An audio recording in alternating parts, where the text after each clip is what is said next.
Hi, my name is LaNease Adams, and I'm an actress, writer, producer, and reality TV personality. I'm also an author of a children's book called Your Special Light, which helps you teach your child self love. And I'm excited to have a conversation with Pearl today.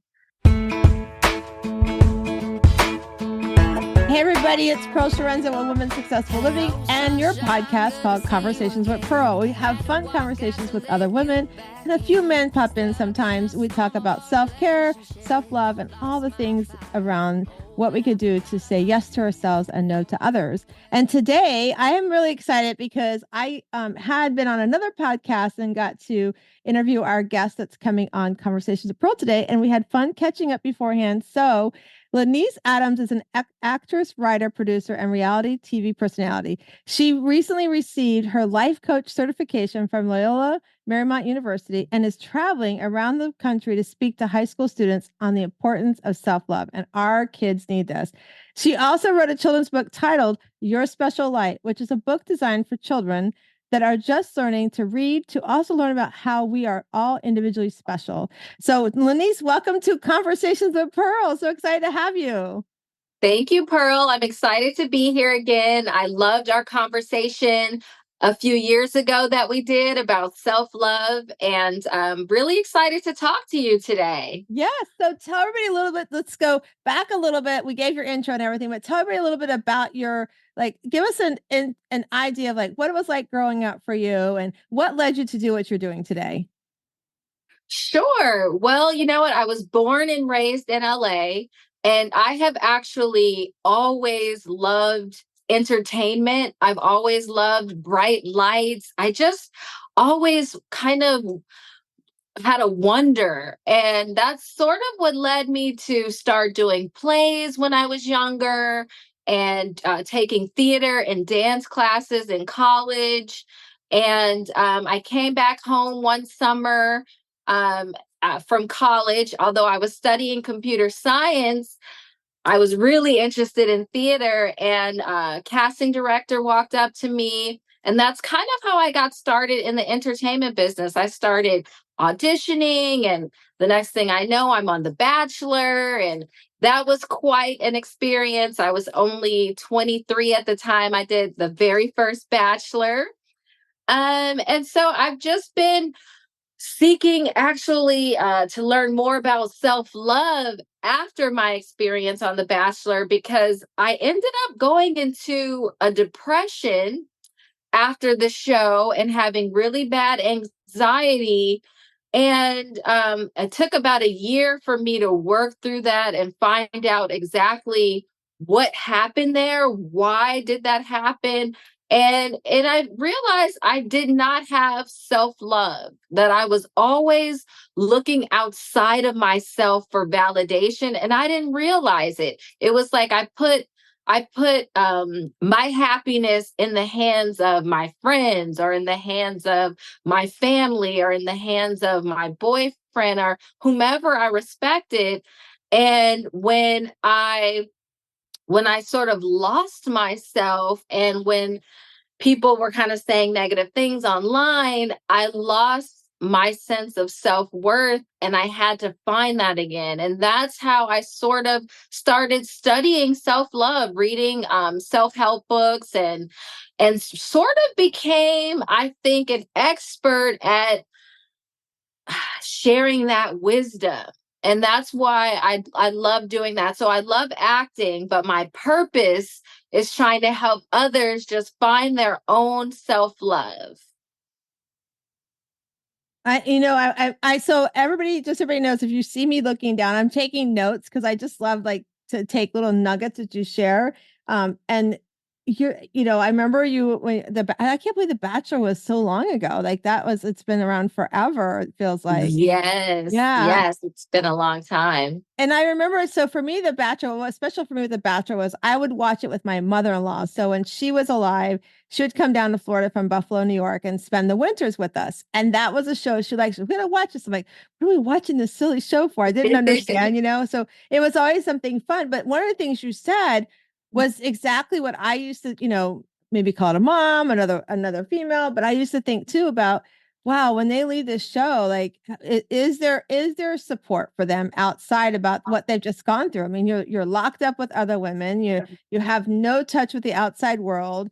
I'm sure there's a lot of cattiness going on with, the other girls and such. And this, like, and it goes along with what you said, like that validation of something from somebody else. So it's like you're throwing those women into this role of wanting validation from this man, right? Or the Right. the men wanting validations now that they do the female version too. But it's like it's like so important to understand that our validation is more than coming from somebody else. We have to love ourselves first. I love that it's I'm sorry you had to go through that journey.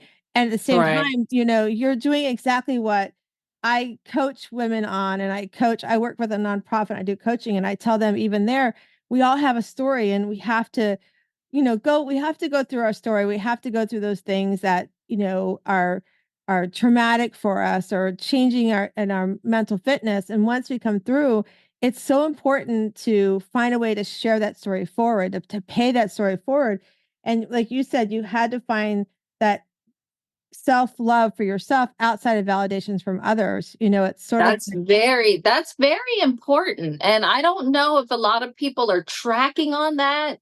I know I surely wasn't tracking on it. I didn't recognize that that's what I was doing.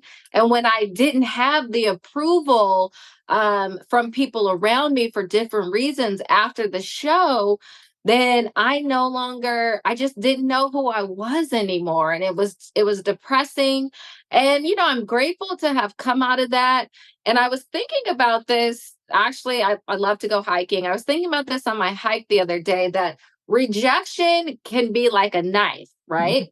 And you can use that to either carve yourself into a better person, or you can let that knife pierce your heart. We right. all are going to get rejection, but let that knife chisel you, make you better. So that's kind of what happened with me. It's like I went through this terrible time, and it made me a better person. So, yes, I'm grateful for it, although at the time it was not fun. Yeah, and that's so true. I'm glad you said that. When we're going through that, we're going through something, traumatic like that. It's definitely not fun. I mean, 18 months ago, I would have never thought sitting at home, having a a butt dial would I would look back as be a blessing from my son, that he butt dialed Mhm. my husband. And unfortunately, he was out and he'd been drinking, and he Mhm. told us he was in an Uber, but he was not in an Uber, and he was in my vehicle. And unfortunately, he made the decision to drink and drive, and he lost his life, and I'm that sorry about that. thank Very sorry you. about Thank that. you so much. And so that trauma, like, you go through that, and you're like, we have to, and so if you're listening, it's allow the feelings from that trauma, like you said, allow it to chisel you, allow it to, Right. when you're in the middle of it, like, I know you would agree, like, when you're in the middle of it, you're like, all the things like, why me? You have all these doubts, these questions. And if you question your faith, if you have a faith, all these things. And if you can just know that there are waves that have to come, and that there's while you're in the middle of it, you think, oh, and I know if you're listening to me and you're in the middle of something right now, you're thinking we're full of baloney, that there's nothing on the other side, but there truly is. There is hope. There's hope on the other side, right? Absolutely. And you make a good point there. When you're going through it, you definitely don't see the light at the end of the tunnel. I mean, Right. I was in bed for a year, just puttering around the house, and really, because I had to figure out how I got there, because it's like, your life sometimes you feel that you've got it all together. On the outside, it looks like you've got it together. It's like you're on TV, you're dating these wonderful people, you feels like you've got it all together, but if you're not built on solid ground, anything can knock you down.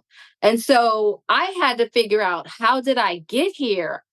And I ended up building a foundation that was more solid, but it took a year. It took a year to work through that, but I wanted to be the type of person where I couldn't be so easily knocked down because life is always going to be throwing challenges at you. And if you allow yourself to be knocked down by every challenge, then it's going to be hard for you to enjoy your life. You got to take those challenges and figure out how to work through them and just believe that, you can see yourself through the other side. It just will take a lot of work. That's such a, and then I love that. I'm going to share so if you're listening, you're going to hear the story again, but you remind me of the story that I share all the time about the mountain, right? Like we have these goals and we have this life we're living, and, we're going to go up this mountain, and, we don't have to hike up the mountain really fast. Like go up the mountain and stop at the scenic route, bring a picnic lunch with you, and sort of just sit down and be like, this is what's worked for me so far. These are the challenges I've gone through. This is what I've learned from it, and take what you want to carry forward with you on the rest of the hike, but leave the rest, drop the rest in a litter box. It's there at the Yeah. challenge. Don't leave your litter behind. Like drop in a litter box and then go Mm. up to the top of the mountain. And when you get up there, you don't have to just fly right down the mountain like Jack and Jill. You can again sit and have a nice, pretty enjoy the scenic view that's there, the successes you've had, recognize those challenges that knocked you down, you got back up, you power through it, right? And then the same thing Mhm. happens down the hill. When you come back down, it doesn't mean that, people think I got all the way up, I made my goal, but then I failed coming down. No, you don't have to fail coming down. You again can take what's working, recognize that those challenges are going to come up, and you're going to take those lessons. Maybe you need a mentor. You're going to grab a coach like either LaNease or myself, and you're going to ask for help, and then you continue down that mountain. Because when you can do that, that's one of the things for me, Lenny, said in 2015 I had done a 6-week identity and destiny course, and at the end of 6 weeks we had to give our I am statement. And my friend, with my I am statement, she's like, I still hear all the titles you wear, Pearl. I still hear you're a wife, still hear mom, I still hear all these titles. I don't see Pearl. And that's why I was Mm. like, oh my God, she's right. I was still recognizing everything but me. And when I did the Wow. work, I realized I've just been a people pleaser all my life, and I don't want to do that anymore. So when I started on that journey of overcoming people pleasing, I tell everybody I'm an overcoming people pleasing addict. That's my addiction, right? If you tell Yeah. me to help put your socks away, I'm like, let's go. I'll hop on a plane, even come help you do it, right? But the Yeah. thing is once I found not to do that, that's why I came up with what we call the Shiro method. I found that I was stronger in the word no, because I knew if I was saying no to you, I was saying yes to me. And as I Right. did that, I became happier. And then that happiness allowed me to be empowered to do things that maybe I was afraid to do, like going and speaking on stages. I'd step onto that stage. And then as that happened, like I started surrounding myself with the people that I knew I needed to be around to help me be that radiant self I am, to start glowing up in my Mhm. life. And then as that happened, I truly became that original self that I believe I was brought into this world to be, right? So Matthew saw me find that Shiro, right? And I remember the day before he passed, we were throwing water bottles in the garage. He was helping my husband do some painting. It was hot outside. And he's like, Mom, I just love that this free spirit is still around for you now. And I just love you found it. So, like you were saying, the first year I would say was really about the shock of everything, right? The shock of the trauma and living in that trauma. And sort of like you were saying, I wrote down like how I got there, like how was I here? What's happening? We talked all the time about taking Ubers, and I had to realize it wasn't my choice, it was his choice he made, right? And Mhm. then on Mhm. top of that, we were dealing with rumors that were out there, like you were talking about on social media, the rumors on social media about what And that happened can to be him. painful. Rumors can be painful because So you want to scream your truth, but sometimes people don't want to believe it, or you can't scream into everybody, and that's really hard. yeah, and so finally I was like, at this last like it's was a year ago this past July. It's sort of I feel like I've come into this acceptance, and I started looking outside about what is it that I want with my life. I've come in through this trauma for whatever reason. God's brought us through this. And so I decided that, Matt saw me live this lifestyle when he was here. Why would I live it any differently? It is different Right. than before. Hmm. And Yeah. we also have another son. We have Nate. I want to be here for Right. him, who's getting married in October now. So, great things can happen. But when you're going through the trauma, like trying to look outside of it, I love that you said that. It can be hard work, but we have to do the work because, like you said, if we keep letting everything knock us down, and I remember walking up my steps probably about 4 or 5 months after Matt passed, and I remember saying to myself, and this sounds really weird when you hear this, you guys, but I remember saying to myself, in some ways, I'm glad it was me and not so and so, because I Right. know if it was that person, they would not get You up from the can couch. handle it. Yeah. Yes. Yes. I commend you for the ability to to just grow, like endure the pain and realize though that life does continue, and to be here for yourself and the people who are still here. You've got to try to find a way to continue on, and to not always be, there's always going to be some sadness there, Right. but to still try to find joy in the life that you have. I think that's really important, because some people, when they experience tragedy, it they allow it to take their life from them. They're walking around, but they're no longer living. And it's really sad to see. I've seen that. But I also, my faith helps me know, because I've dealt with loss, not in that sense, but just loss of love, and the part of your heart is missing, whether you lost a family member or a relationship. But you just got to figure out how to keep going, and to know that God is still there. God is still present, and he wouldn't give you more than you can handle. And you can help teach. You can how can I use this as a teachable moment? That's, we have to try to look at things that way. So I commend you for being able to do that. It takes a strong person to be able to do that. Yeah, thank you so much. And I know that there's other people I talk to and everything that they're like, how can you do it? And I'm like, I don't know how I do it. It's just who I am, and it's just how I have to be. And I wouldn't wish this on my worst enemy. And at the same Right. time, yeah, my friends could be like, well, if she stays in bed all day long, she can. But for me, it's not me. And if you're listening and that's where you are, it's okay. It's your journey.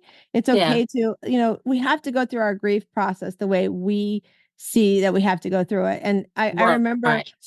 I like, if I'm one of the first things we did as a family, the three of us, my husband and my other son Nate and myself, is we made a commitment that we were not going to hide our emotions. Like, don't not cry because you're worried how it's going to affect so and so, I right? And love that. yeah, and as family came too, we told them the same thing, because we're like, tears means that's bringing you joy. Like, we know that the tears coming out is you're having a memory, Matthew. We want to hear that.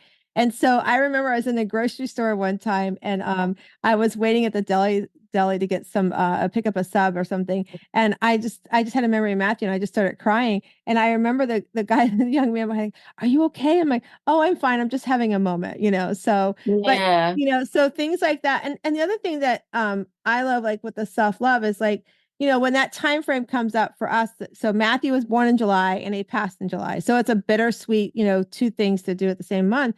And so we made a commitment that how can we take care of our emotion while we still remember Matthew? So we now we every July I go to the local grocery store, which is Publix here, and I'm like, who is getting a birthday cake for a little boy? And I pay for that cake. So it's like a way of, and I Wow. write the mom a card. I write the mom a card, or whoever's buying the cake, I give a card, and I do balloons and Wow. everything. Oh It's my just, God. I just, for me, like, we're talking about self-love and how we can take care of ourselves. That for me allows us to remember Matthew in a beautiful way, but also remember, takes care of myself and my Yes. self-care that during that month. So yeah. I love that. I love that you have found a way to pour into yourself, to make yourself stronger. Like, I think it's wonderful. Like for me, I love to go hiking, or I love to journal. I found ways to give myself self love, self care. And so you buying the cake for a young boy having a birthday, you found that that gives you self-care. I think it's important for us to find out what helps fill our cup because it's Right. different for different people, but you definitely want to make sure that you're pouring into those things that give you good feelings because life is going to be challenging and some negative and positive, and you want to make sure you're doing your best to give yourself that positive love. So I love that you're doing that. Thank you. And I'm glad you brought that up. So I would love for you, what are some of the, so for those that are listening to you and I talk, they're like, they're probably going, oh, they've got this down. No, we had to start somewhere like you are. But what would you say some of the top three things that you did that to get you through uh to get you through starting on that self-love Depression journey? Yeah. and Right. yeah, I mean, you said a couple things that really hit the nail on the head for me. You're saying, some people may be in bed right now dealing with grief. I understand that because, as I mentioned, I was in bed for about a year. I mean, thankfully, I was young and my parents were still able to cover all of my expenses while I was able to sort of work through this depression that I had gone through. Um, but I started off by reading self-help books. I loved going to the bookstore and going to the self-help section and finding a book on something that I felt I needed to work on, whether it was learning how to say no, whether it was, just all of these self-help books and little maxims and wisdom about life. I had to learn how to approach life differently.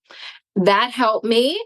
And exercise, they say, is it's an antidepressant. It really Mm. is. Yesterday I went for a hike. If I find myself feeling anxious or sad, for me going for a hike really helps, and journaling, those things help me work through. Those were the basics that helped me get through. I love that you And talk. Uh-huh. and you know what? Was something that you mentioned, the people pleasing, you had to stop people pleasing. That's what I had to do. I had to stop people pleasing because we think when we are pleasing others that that is good for us. Like, oh, yeah, we're making them happy. And we think that that is pouring into ourselves. But what you realize is people pleasing is not pouring into yourself at all. So I had to stop people pleasing and Yeah. learn how to say no. Yeah, and that's hard because for people that could be hard for people. So, what were some of the things you did, LaNease, to change that? To change my people pleasing, well, and it actually ties back into the book, Your Special Light.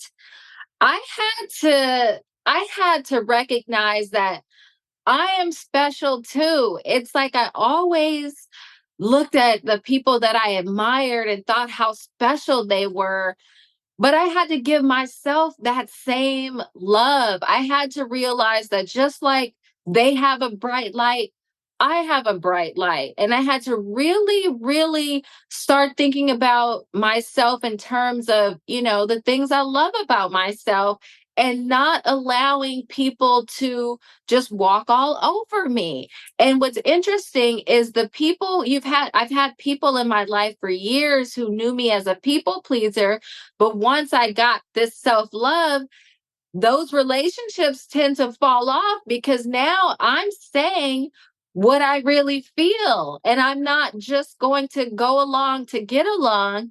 And sometimes those people run for the hills. But I had to realize that I have to take care of me first. I love that. You guys write that down. This is a writer downer. Go along to get along. Like I love that. That's so important to people that understand you go along to get along. We have to stop that. And saying no is so hard. I had to take a rock and I had to take and say no to something 3 different times a day by moving this rock. So if I didn't move this rock 3 times a day before I went to bed, I had to figure out 3 things I need to go say no to. It was that meant I had to read an email and tell somebody no. I had to call somebody and tell them I can't do that event or whatever that was, because I knew I couldn't show up 100% the way I wanted to show up. So I that's, love yeah. that. Yeah. So I that's, love that. yeah. And if someone really respects you and cares about you, they should be okay with respecting your boundaries. I mean, you're a good person, so you're not going to be out here, acting all like a witch. No, you just saying no because maybe this doesn't feel right for you or doesn't feel comfortable for you. And if someone loves and respects you, then that should be okay. Yeah. So and here's the thing. I I had so talk about relationships. So you talk about the people that, when we used to be people pleaser. And I was actually talking with a client this morning about the fact that she's in a relationship and she knows who her partner is. And this old partner keeps showing up in her life and making, her feel less than, has that perception outside, what a great person he is, but inside heckle and jive, right? And so I just said, you know who your person is. You've got the strength to tell this person no. You've got the strength to do all the things you need to do to ensure, even though this person might change their phone number around or whatever and call, if you don't know the number, then you just need to say, I'm not going to answer the phone and they can leave a message, right? And so I was very adamant about setting those boundaries. But the thing is, let's talk for a second, is setting boundaries around difficult family relationships. Like my Yeah. son was born of our heart. We adopted him at a month old. He was mixed race. Mhm. And Mhm. my dad was, when we did our list before we committed to adopting Matthew, we went through and said, who in our family circle and our friend circle might no longer be there if we go this route, right? Yeah. My dad never showed up in that circle. When my son became a teenager and started, being able to express his thoughts and feelings, my dad turned racist towards him. And I was the Mhm. epitome of a daddy's girl. So when I Mhm. found out what he had done through Mhm. his ex-wife, his second wife, I literally wrote, I was like, okay, God, remember sitting in her driveway for almost 2 hours asking, praying to God, what do I do? What do I do? And Yeah. it came to me like I wrote an obituary to him being my father. He's still physically Mhm. here, but no longer has the honor of Yeah. being my dad, right? So Yeah. that for me, that people pleaser, before I'd done that work, I would have been like, how can I fix this? How do I do, how can I Yeah. change him or whatever? And then just recently it became down with my mom. I had a situation where she was going to move in with us and because we thought her health was declining. And since then we found out that we feel there's some challenges there that she's had to make herself appear to be sick. And we also had a relative that was helping to cause some things that could harm my family, my livelihood, and my personal self. So I was like, and I had the conversation, around, is this acceptable to you? You find that this is okay for this person to do that?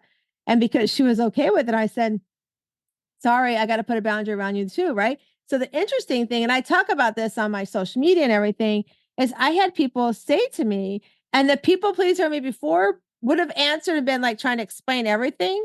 And so they're like, how can you, like, I call it divorcing my parents, right? How can you divorce your parents? And I was like, well, let me ask you this. If I was in a relationship or I had a friendship and they treated me XYZ way, would you want me to stay with that person? Like, well, absolutely not. How's it any different? One of the things I remember years ago when my parents divorced after 43 years of marriage, I was 44, 45 when they divorced. Sorry, 42. I went to my pastor and I'm like, what do I do? Because I feel like I'm torn. And the best advice he gave me, and this is what I take forward with everything in that relationship, was we don't pick our parents, only God picks our parents in my faith. And so, but this is our game of life. So if you're listening, this is your game of life. You get to choose who gets to play in the game with you and who doesn't. And if they don't play Right. by your rules, then they can sit in the bench, just like in football and baseball, any other sport. If you can't perform, you have to sit in the bench. And if you want to let them back in, you can. And I've tried a couple times, but they still don't play the rules right. So for my self-care and my self-love, I have to put that lock on the gate. So I it's hard, right? So what Yeah. have you had those situations, LaNease, where you had that you had to do that around difficult relationships? Yes, yes. Setting up boundaries, I think, with family after you go through a difficult experience and you come out and you learn self-love and self-care, and now you have boundaries, and now you won't allow people to speak to you any sort of way or to treat you any sort of way. Then, yeah, I found that some family relationships, I had to set up boundaries. I had to say, actually, my mom, I love my mom. We had we were having a discussion a couple weeks ago, and one thing that bothers me sometimes is I will say something about, and then my mom will immediately say, like, oh, that didn't happen. Oh, girl, you're tripping, or blah, blah, blah. And I had to say, Mom, I had to say, no, this is what I'm telling you what happened. Stop saying to me that it didn't happen. I need you to hear me. If in your head you have your ideas or whatever, that's fine. But if I'm telling you something, please don't tell me that I'm imagining things. That's not right.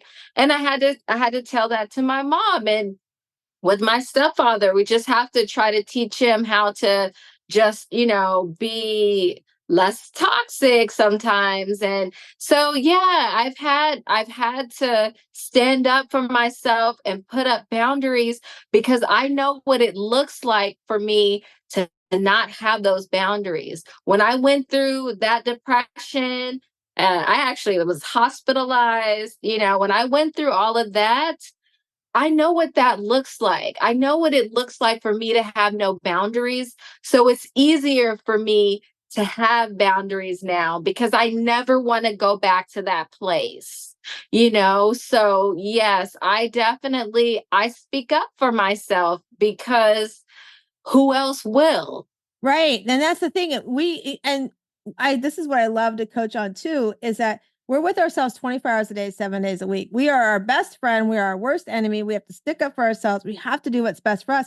And the thing is like, if you keep people pleasing, you're not going to, and have no boundaries, you're not going to show up for those that you love. You're not going to show up for your career, whatever that profession is for you. You're not going to be there. And then the other thing is, and I always stump everybody when I get to this question, I'm like, okay, you want to, and usually somebody will fight. Well, what if I tell them no?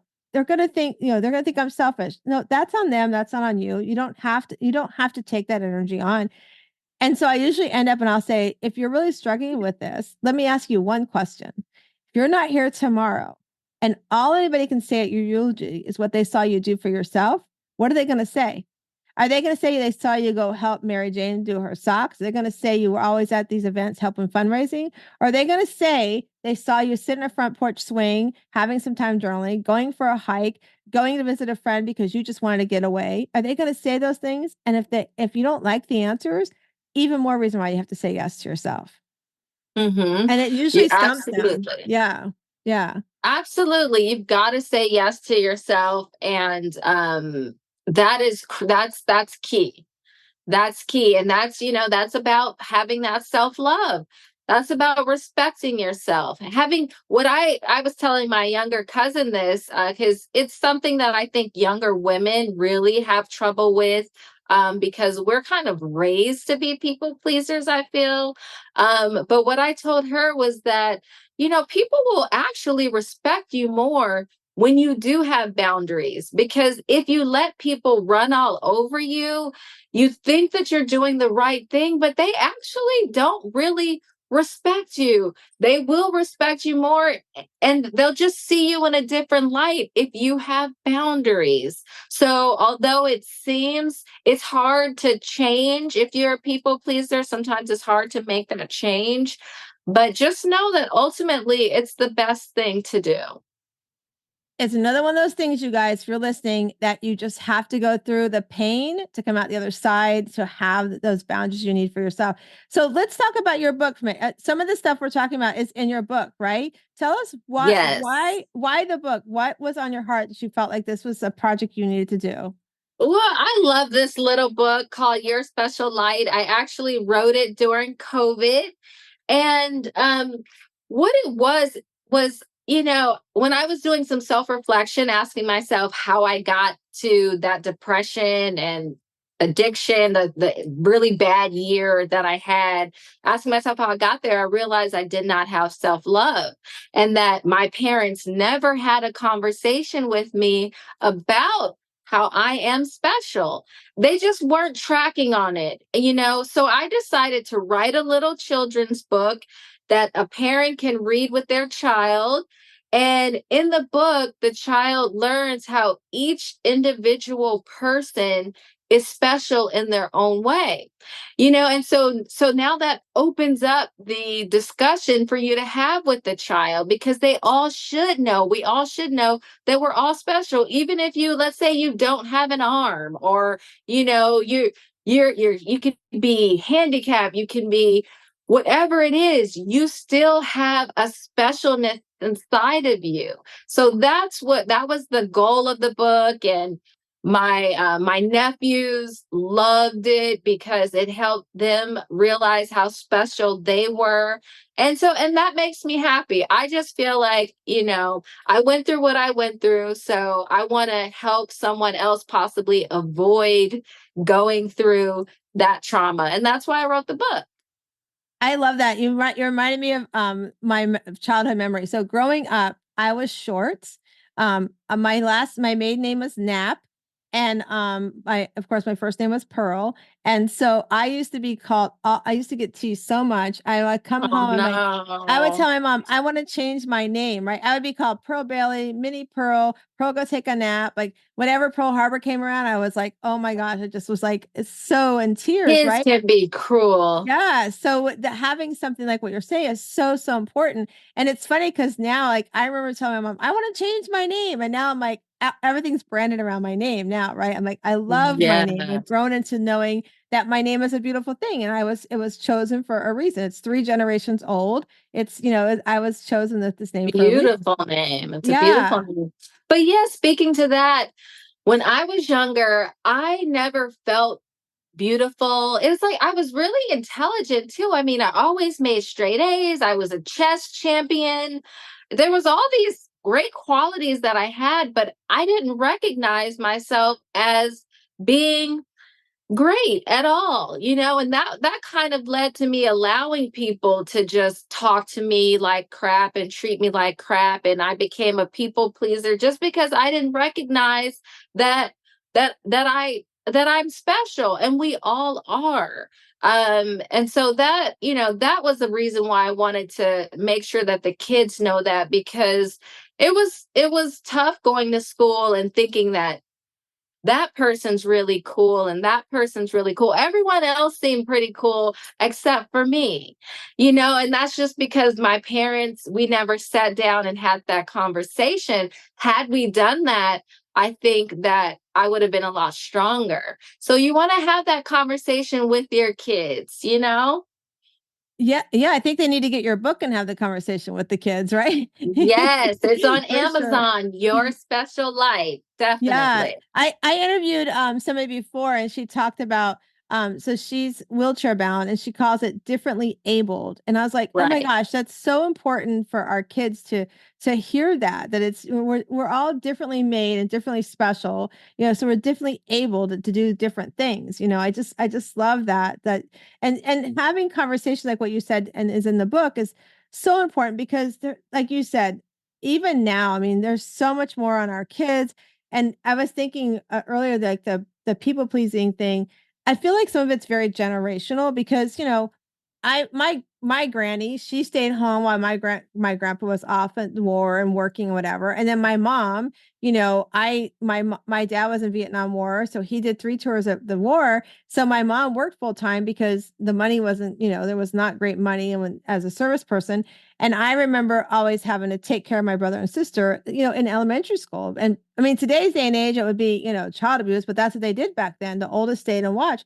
And so I remember like when I look back and I've done the work, I realized my people pleasing started because it was generational. That's what we're Yeah. supposed to do, and to realize that we don't have to do that. That's one of the reasons when when my boys, when they would get in trouble or something, or something would happen, I would say something. It doesn't, not even necessarily when they were in trouble, but they might have done something. I responded a certain way.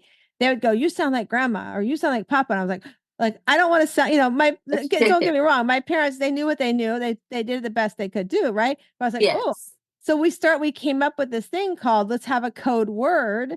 So because when my age, you didn't talk. The adult said you're not an adult, go over in the corner, right? So you Right, couldn't which have I a don't voice. like that. I Yeah, don't I think that's healthy. no, and I think our kids need to have especially up until 7 years of old, they need to know that their voice is important. So I started saying, okay, let's create a word. So if instead of telling me I sound like grandma or papa, how about we create a word? So that's my trigger to go, oh, let's have so we created, we're big Bills fans. So we created Buffalo, right? So they'd say Buffalo. I was like, okay. So that was my trigger to stop, let them have a conversation. So what about what I just said bothered you? Like how did that feel for you? And we would have a conversation. And then, like, I talk about this a lot on here and when I coach. And then I also created space as when they were younger, because I saw this from a friend of mine when I lived in Virginia. He would have breakfast with each of his kids separately. He had two kids, I think. And he said he started them when they were babies, even though they couldn't talk. He would bring one out, have it, at breakfast, whatever, Google with them. And then as they got older, I copied what he did, create a safe space at a table where it's not home. You go out and you say to your kids, listen, this is a place that you can tell me anything you want to tell me, sex, drugs, rock and roll, whatever you need to tell me. You're not going to get any trouble if you commit. Hopefully, he's not committed a crime, because we'll have to talk about that differently. But tell me Right. what you need to tell me. And it allows conversation. And then at the same time, what I like, going back to what we're talking about today, it also allows you to give yourself self care and give yourself grace to say, I need to get this off my chest. I need to talk to somebody about it. The cool thing that happened out of that is, as my boys became young adults, if my older son Matt would call me, "Hey, mom, can we go for sushi?" I knew he wanted to talk about something. My I younger love one, that. it was movies. "Hey, can we go catch a movie?" I knew there was conversation.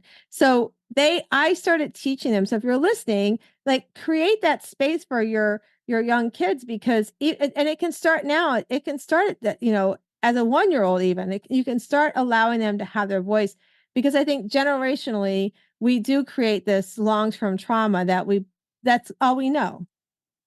Exactly. I think that telling a child to just be seen and not heard sets them up to go out into the adult world and not be prepared to feel that their voice should be heard. So I think you should encourage your child to say what they feel in a respectful way, and you're helping them become better adults, and making that space to have those conversations, because a child, we don't know what we don't know. So you as the parent, you could that's the reason why I wanted to do conversational starter books, because a child doesn't realize that they don't have self-love. They don't know why they're feeling this way. You as the adult, because you've been through so many things, you can impart that wisdom down to them. So creating a space to open up a conversation. You can teach your child so many things, and it prepares them to be better when they go out into the world. They're so much better prepared. And that's what it's about. I love that you remind everybody about that, because that truly is what it's about, is helping them set them up for the future and become prepared so that like we talked at the beginning of the show. So when challenges come their way, they're like, I know how to get through this. I've got the tools to get through that. Yes. Yeah, for sure. Yes, Yes. yes, yes. Yeah. Started when they're young. Yeah. I think that's one thing that parents aren't always tracking on. They're like, okay, I've got a roof over their head. I've given them food to eat. They're fine. It's like, no, while you have them in your home is the perfect time to start putting those pearls of wisdom into their head, so that when they do go to school, or when they fall in love and their heart gets broken, or a bad friend or someone is treating them wrong, they know, because you've had a conversation with them, how to look at it and how to move forward. Absolutely, 100% agree with you. I think it's just so important. So, and if you haven't started, it's not too late to start now. It doesn't matter how old they are. It's never Never too ever too late. late. That's for sure. So, what else do you have on the horizon? Are there any more books coming out? Where can people find you on out in the world? Well, as you mentioned, I did recently get my life coach certification from Loyola Marymount University. I'm really excited about that. And I did that mainly because, I've had all these experiences and I grew and I was giving this self-care advice and self-love advice, but I wanted to have more structure behind it. So that's why I got my certification. And now I'm going out and I'm talking to kids, and I really want to open up the space to talk to more high schoolers so that they can learn to respect their voices and not be so I guess swayed by peer pressure. So besides my acting, I'm auditioning, I'm acting, and when I can, I'm going to speak to kids to teach them how to respect their own voices. And so no other books just yet. But when I do, I love the idea of the conversational starter book. So I want to do some more in that series of opening up conversations with your children. But right now, my acting has me pretty busy. I have to prepare for an audition today, and the speaking. That's awesome. So we'll keep you in good prayers for the audition today. That's for sure. Absolutely. And I love all what you're doing, and it's so important. Like you're the example of paying forward our message and doing it the right way. And it's so important. So if you're listening to us, just keep that in mind. You're not alone. There's all kinds of resources there that you can get help with as well. And so, LaNease, how does somebody reach out to you to get in touch with you? Right. My website, LaNeaseAdams.com. You can find out all kinds of stuff about me. And if you're interested in some life coaching, you can book me right there on my website. I do give 1 hour sessions and, just helping people figure out how to maybe get over grief or get over trauma or figuring out how they can just be happier. I call myself your happiness life coach because it's my goal to help you be happy. I find that we go along in life sometimes just living, but I like to be happy. So that's my goal. And you can find me at LaNeaseAdams.com. Awesome. We're going to put everything in the show notes too to link up and everything with you as well. So, tell me, so LaNease, let's go ahead. So, I've already forewarned LaNease, you guys, that we are going to do these questions. So she knows about our betterquestionsbetterlife.com. Two of my friends create these cards. I get no kickback on it. So if you want to go to betterquestionsbetterlife.com, you can get these cards. There's over 70 cards here of just things you can meditate on. If you're not sure how to journal, how you can start journaling, just journal on the questions you pull, or just something to start your day off. So I'm going to shuffle the cards, and LaNease is going to tell me to stop, and we're going to have her answer the cards. So here we go. Stop. All right. So, oh, your card says, "Who am I? Who am I?" Who am I? So I answer that question for myself. Who am I?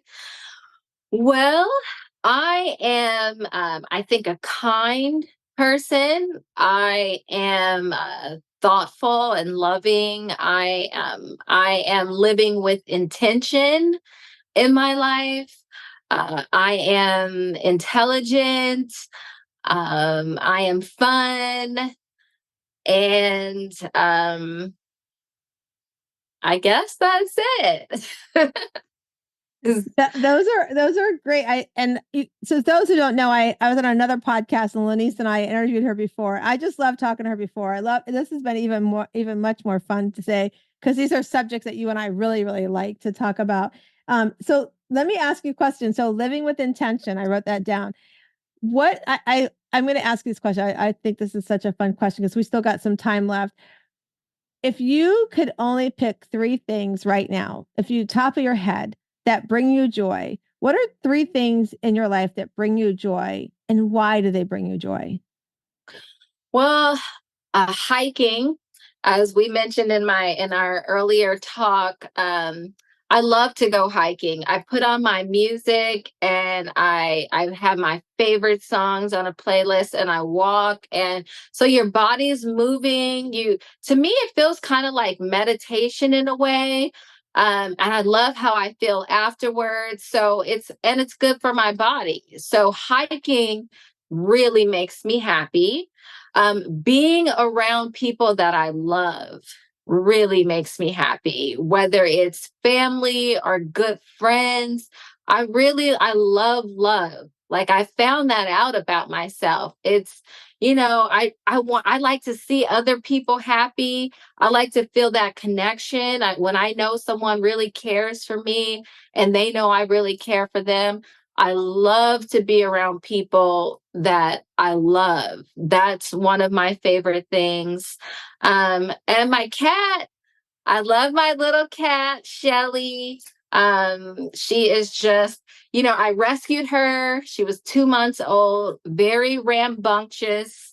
They had named her Shelly at the shelter, and I was thinking of changing her name, but she acts like a Shelly, which is just kind of, whatever that means for a cat to be named Shelly. She really gives me a run for my money. And since I don't have children, she keeps me on my toes. I love it. And talk about being happy, you guys. So if you're listening to us, like your face just lit up when you talk about your cat. That was so cool. You had a smile all the way through, but then when you talk about the cat, it's like those of us with kids, your face just like lit up. So that is so cool. All right. So now we talk about three things that bring you joy because I'm going to build on the intention that you brought up on your card. So we create to-do lists. I got to go to the store. I got to go and audition. I got to do all these things I have to do, right? We create our to-do list. What we don't think about creating the not to do list, those things that need to be on our list that keep us from our joy. So, what are a couple of things that you could put on your not to do list that's going to keep you enjoying your joy? Wow, that's a great question. And I don't know that I've heard that before, a not to do list, but I think it's very important. I guess maybe just tying that into the conversation that we were having. One thing that I do not do is allow someone to pressure me into um, putting down my boundaries. And I have a really great example. An old friend of mine invited me to join her to an event. And I said, "Oh, okay. Can you send me some info on whose event I'm going to?" And she said, "Well, no. I mean, just the fact that you'll be with me, that should be information enough." And I said, "No, if I'm going into someone's home or something, I would like," and she got offended and she said, "Well, never mind." But I wasn't going to backtrack and say, "Oh, well, okay, never mind. I'll go wherever you're taking me because you're offended." But no, I stood up for myself and I have my boundaries. So that's one thing that I'm really in 2024 working on, just keeping my boundaries up. That would be one thing. Not letting someone push my boundaries down. I'd have to think about that question. That's a really great question. And I need to make a list. Yeah, I love that. So those are listening. That was easy. So when you work with me, I make you do 10 items minimum. And so it's sometimes it can take you about 2 weeks to really think about it. Because the first like three might come pretty quickly, but then the other ones are like, oh, what's up on my, the joy list, like especially like you would think people wouldn't struggle with our joy, but because there's so much going on in our life that we don't recognize things that bring us joy. And it can be like it can be your kids, it can be your cat, but why? Like why, for me, like my one of course my kids were on my list. They weren't the top priority. And people might be like, why aren't they top priority? I'm like, because they bring me joy every day. They're there every day. But I really want to know deep down, like what brings me joy. And when I got to my kids, I'm like, the reason why it brings me joy is like Matthew was so athletic. I wasn't an athlete in school. So just watching him on there and be like, oh man, I wish I would have been all that, that athletic. And he was so charismatic outside, but then so shy on other ways. It was so cool to watch how he worked that. And then Nate, I mean, Nate's just a smart man. He's such a smart little old soul, and he can build computers. He's just like, you could have conversations with him about history, and he comes a whole different perspective. It's just really cool to, and especially because it goes against what his generation is talks about today. Like he has real conversations about stuff. So those are why I enjoy it. But for me, on my not to do list, it was like you said, stop letting people break my boundaries, the negative self-talk, stop telling myself I'm not worthy or letting others do that for me. And I remember when I was going through just the most recent thing with my mom, she kept making comments about, oh, you're just like your dad, and you're just like basically she was gaslighting me. And I had to take a step back because I was offended that she was saying about my dad. Cause I'm like, I'm not racist. But then I was like, you know what? I'm not like my dad in that sense, but I am like my dad in that I'm not going to allow this behavior. I'm going to allow it. But then I looked at her and I'm like, this is what I coach on, and this is how far I've come to not allow you to put that energy on me, right? I'm not going to take Right. responsibilities for somebody else's behavior because they want me to take on their, reasoning. And so having boundaries, like you said, that's exactly my not to do list. Don't let anybody break my boundaries. It's so, so important. Yes, and I think it's really important. I mean, when I say living with intention, finding the things that make me happy was after I went through that dark period. It was thankfully 20 years ago.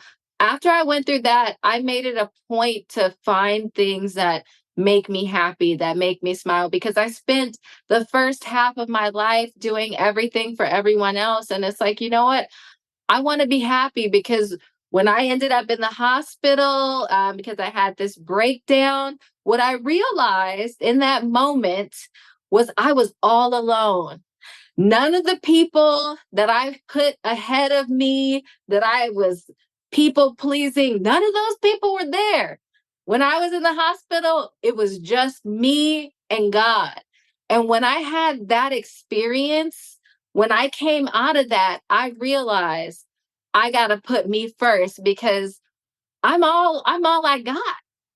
So that's important to find your joy. You gotta make sure you do that. And what a great way to end the show is not let other people, like you said, when you're there, you're a people pleaser for everybody else. When it's time to show up, those who show up are they going to be the real people you need to be helping out, because the other ones don't show up for you when you really need it, but you're always there. So I love you said that. And I love that you said find your joy. So I'm going to close this on that, LaNease. I want to thank you so much for coming. And I want to Thank you, remind, Pearl. absolutely. And I want to remind all our listeners, if you're listening to us, we're on Apple, Spotify, all that stuff. Share this conversation with your friends. If you're on YouTube, make sure you like and subscribe. But leave us a comment about what you like about the episode. What were some of your nuggets you took away? And I want to remind you that as you come into this world, you are this oyster that's got a lot of work to be done to get it open. But as you open it up, you will find your inner pearl of greatness. And I hope you go out today and realize that you are an amazing Shiro. Have a great day. I love that.